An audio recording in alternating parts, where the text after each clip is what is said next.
ఏమండి, ఈ మధ్య మన కోడలో మన కొడుకుతో వేరే కాపురం పెట్టాలని మాట్లాడుతుందంట. అవును, నిన్న మన అబ్బాయి ఈ విషయం నాకు కూడా చెప్పాడు. అయ్యో అయ్యో, అలాగనడం తప్పు కదండి. దీంట్లో తప్పేముందా సునందా?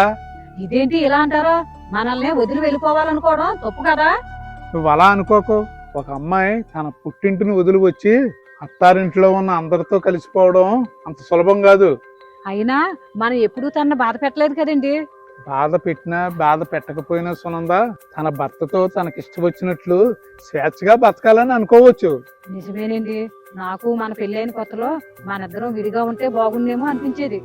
అలాగే మన కోడలకు కూడా అనిపించిందేమో. అవును కదా, అప్పుడు నువ్వు అనుకున్నదే తప్పు కాదు, ఇప్పుడు కోళ్ళు అనుకునేది తప్పు కాదు. దీనివల్ల మన కొడుకు దూరం అవుతాడేమో అని భయంగా ఉందండి.